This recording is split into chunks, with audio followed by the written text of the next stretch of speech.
Slow narration ನಿಮಗೆ cinema ನೋಡಕ್ಕೆ ಸಮಸ್ಯೆ ಮಾಡುತ್ತಾ ಅಥವಾ ಆ ಕಥೆಯೊಳಗೆ ಡೀಪ್ ಆಗಿ ಇಳಿಯೋದಕ್ಕೆ ಸಹಾಯ ಮಾಡುತ್ತಾ? ಇದು ಜೈಲಿನಲ್ಲಿ ಹುಟ್ಟಿ ಹೊರ ಪ್ರಪಂಚಕ್ಕೆ ಹೋಗೋ ಒಬ್ಬ ಬಾಲಕನ ಕತೆ. ಹೊರ ಪ್ರಪಂಚನ ಕೇವಲ ಗೋಡೆ ಮೇಲಿರುವ ಚಿತ್ರ. ತನ್ನ ತಾಯಿ ಹೇಳುವ ಕಥೆಗಳಿಂದ ತಿಳಿದಿರುವ ಹುಡುಗನಿಗೆ ತನ್ನ ತಾಯಿಯೇ ಪ್ರಪಂಚ, ಆ ತಾಯಿಗೆ ತನ್ನ ಮಗನೇ ಪ್ರಪಂಚ. ಆ ಪ್ರಪಂಚಕ್ಕೆ ಯಾರು ಬರುವುದು ಆ ತಾಯಿಗೆ ಇಷ್ಟ ಇಲ್ಲ. ಅದು ಹೊಸ ಅಪ್ಪನೇ ಆಗಲಿ, ಹೊಸ ಗಂಡನೇ ಆಗಲಿ, ಹೊಸ ಅಜ್ಜಿಯೇ ಆಗಲಿ. ಇಡೀ ಸಿನಿಮಾದಲ್ಲಿ ಅವರ ಗುರುತನ್ನ ಎಲ್ಲೂ ಬಿಟ್ಕೊಡೋದಿಲ್ಲ. ಪ್ರತಿ ಸರಿ ಸಮಸ್ಯೆ ಬಂದಾಗ್ಲೂ ಹೊಸ ಊರು, ಹೊಸ ಹೆಸರುಗಳು, ಹೊಸ ಕಥೆಗಳು. ಆ ಹೊಸ ಕಥೆಗಳ ಆಳಕ್ಕೆ ಬರಹಗಾರ ಜಿತು ಮಾಧವ್ನವರು ಇಷ್ಟು ಸಾಧ್ಯನೋ ಅಷ್ಟು ಇಳಿದಿದ್ದಾರೆ. ಅದನ್ನ ಅಷ್ಟೇ ಅಚ್ಚುಕಟ್ಟಾಗಿ ನಿರ್ದೇಶಕ ಚಿದಂಬರಂ ಅವರು ತೆರೆ ಮೇಲೆ ತಂದಿದ್ದಾರೆ. ಕಥೆಯಲ್ಲಿ ಸ್ಪೂನ್ ಫೀಡಿಂಗ್ ಎಲ್ಲೂ ಮಾಡಿಲ್ಲ. ಮೊದಲಿಗೆ ಬರೀ ಸೀನ್ ತೋರಿಸ್ತಾ ಹಾಗೆ ರ್ಯಾಂಡಮ್ ಕಟ್ಸಿಟ್ಟು ನಮ್ ತಲೆಯಲ್ಲಿ ಹುಳ ಬಿಡ್ತಾರೆ. ಆಮೇಲೆ ಆ ಪಾತ್ರನ ಅರ್ಥ ಮಾಡಿಸ್ತಾ ಅಲ್ಲೇನು ನಡೆದಿದೆ ಅನ್ನೋ ಕ್ಲಾರಿಟಿನೂ ಕೊಡ್ತಾರೆ. ವಿಜುವಲಿ ಈ ಸಿನಿಮಾನ ಚೆನ್ನಾಗಿ ಟ್ರೀಟ್ ಮಾಡಿದ್ದಾರೆ. ಎಲ್ಲಾ ಸೀನು ತುಂಬಾ ಡೀಟೇಲ್ ಆಗಿ ತೆಗೆದಿದ್ದಾರೆ. ಡಿಒಪಿ ಶಿಜು ಖಾಲಿದ್ ಅವರಿಗೆ ಈ ಕ್ರೆಡಿಟ್ ಹೋಗುತ್ತೆ. ಕೆಲವೊಂದು ಸೀನ್ ಅಲ್ಲಿ ಮೆಟಾಫರ್ಸ್ ನ ಯೂಸ್ ಮಾಡಿರೋದು ಚೆನ್ನಾಗಿತ್ತು. ಉದಾಹರಣೆಗೆ ಬಸ್ ಸ್ಟ್ಯಾಂಡ್ ಅಲ್ಲಿ ಐಡಿ ಸಿಕ್ಕ ಕೂಡಲೇ ಭರವಸೆಯ ಬೆಳಕಿನ ಹಾಗೆ ಬಸ್ ನ ಲೈಟ್ ಅವಳ ಮುಖದ ಮೇಲೆ ಬೀಳೋದು, ಅಜ್ಜಿ ಬೆಡ್ರೂಮ್ ಅಲ್ಲಿ ಬಂದೂಕ್ ಜೊತೆ ಮಲಗೋದು, ಈ ರೀತಿ. ಎಡಿಟರ್ ವಿವೇಕ್ ಹರ್ಷನ್ ಅವರ ವರ್ಕ್ ನಮ್ಮನ್ನ ಇಂಪ್ರೆಸ್ ಮಾಡುತ್ತೆ. ಹೋಟೆಲ್ ಅಲ್ಲಿ ಕೆಲಸ ಕೊಡೋ ಸೀನ್, ಊರು ಮತ್ತೆ ಕೆಲಸ ಶಿಫ್ಟ್ ಆಗೋ ಸೀನ್, ಚಿಕ್ಕ ಬಾಲಕ ದೊಡ್ಡವನಾಗೋ ಸೀನ್ ಅಲ್ಲಿದ್ದ ಎಡಿಟಿಂಗ್ ಸೂಪರ್ ಆಗಿತ್ತು. ಎಷ್ಟೋ ಕಡೆಯಲ್ಲಿ ಎಂಟಿ ಅನ್ಸೋ ಸೀನ್ ನ ಮ್ಯೂಸಿಕ್ ಅಲ್ಲಿ ಫಿಲ್ಮ್ ಮಾಡಿದ್ದಾರೆ. ಆ ಸಸ್ಪೆನ್ಸ್ ಟೆನ್ಷನ್ ನ ಬಿಲ್ಡ್ ಮಾಡೋದಕ್ಕೆ ಸುಶಾಂತ್ ಶ್ಯಾಮ್ ಅವರ ಬ್ಯಾಕ್ ಗ್ರೌಂಡ್ ಸ್ಕೋರ್ ಹೆಲ್ಪ್ ಮಾಡಿದೆ.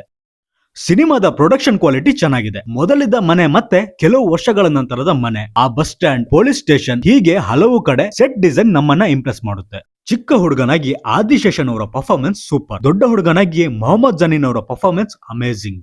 ಅಮ್ಮ ಆಗಿ ಫರ್ಜಾನ್ ಅವರ ಪರ್ಫಾರ್ಮೆನ್ಸ್ ಈ ಸಿನಿಮಾದ ಹೈಲೈಟ್. ಇಡೀ ಸಿನಿಮಾ ಆ ಪಾತ್ರದ ಮೇಲೆ ಬೇಸ್ ಆಗಿದೆ. ಅಷ್ಟೇ ಅಲ್ಲ, ಆ ಪಾತ್ರಕ್ಕೆ ಹಲವಾರು ವೇರಿಯೇಷನ್ಸ್ ಇದೆ. ಅದನ್ನೆಲ್ಲ ಅವರು ಸಖತ್ತಾಗಿ ಹ್ಯಾಂಡಲ್ ಮಾಡಿದ್ದಾರೆ.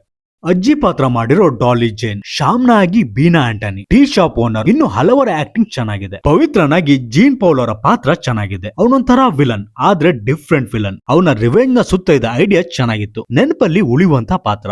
ಅಬ್ಬಾಸ್ ಆಗಿ ಟೊವಿನೋ ಥಾಮಸ್ ಅವರ ಪಾತ್ರ ಇಂಪ್ರೆಸಿವ್ ಆಗಿತ್ತು. ಆ ಪಾತ್ರಕ್ಕೆ ಅವರು ಎಷ್ಟು ಗೌರವ ಕೊಟ್ಟಿದ್ದಾರೆ ಅನ್ನೋದು ಅವರ ಪರ್ಫಾರ್ಮೆನ್ಸ್ ಇಂದ ತಿಳಿಯುತ್ತೆ. ಈ ಕತೆಗೆ ಒಂದು ಇಂಪಾರ್ಟೆಂಟ್ ರೋಲ್ ಅಂತ ಹೇಳ್ಬಹುದು. ಗುಂಡು ಹೊಡೆದೇ ಇರೋ ಬಂದೂಕಿನ ತೋಟ, ವಿಷ ಹಾಕ್ತಾ ಇರೋ ಟೀ, ಬಟ್ಟೆ ಇಲ್ದೇ ಇರೋ ಹುಡುಗ, ತಲೆ ಸರಿ ಇಲ್ದೇ ಇರೋ ಹುಚ್ಚಿ, ಹಣ್ಣು ಕೀಳೋ ಹುಡುಗರು, ಮಾತಾಡದೇ ಇರೋ ಮುದುಕಿ, ಇವೆಲ್ಲ ಈ ಕಥೆಯ ಹೈಲೈಟ್ ಪಾಯಿಂಟ್.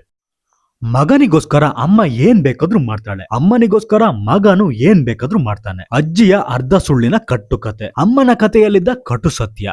ಜೈಲಿನಲ್ಲಿರೋನ್ಗೆ ಮೊದಲ ದಿನ ಸ್ಕೂಲ್ ಕೂಡ ಜೈಲಿನ ಹಾಗೆ ಕಾಣುತ್ತೆ. ಅಮ್ಮನ ವರ್ತನೆ ಪ್ರಶ್ನಿಸೋ ತರ ಇದ್ರೂ ಅವಳ ಪ್ರೀತಿನ ಪ್ರಶ್ನಿಸೋಕೆ ಆಗಲ್ಲ. ಕಥೆಯಲ್ಲಿದ್ದ ಕೆಲವು ಟ್ವಿಸ್ಟ್ ಗಳು ವರ್ಕ್ ಆಯ್ತು. ಕ್ಲೈಮ್ಯಾಕ್ಸ್ ನಲ್ಲಿದ್ದ ಟ್ವಿಸ್ಟ್ ಆಶ್ಚರ್ಯಕ್ಕಿಂತ ಒಂದು ಸಮಾಧಾನನ ಕೊಡ್ತು ಅಂತ ಹೇಳ್ಬಹುದು. ಕತೆ ಸ್ಲೋ ಇದ್ರೂ ಪರವಾಗಿಲ್ಲ, ಒಳ್ಳೆ ಕಿಕ್ ಕೊಡದೆ ಇದ್ರೂ ಪರವಾಗಿಲ್ಲ, ನಮ್ಮ ಅಂತರಾಳನ ಕಾಡೋ ತರ ಇದ್ರೆ ಸಾಕು ಅನ್ನೋರ್ಗೆ ಇದು ಗ್ರೀನ್ ಸಿಗ್ನಲ್.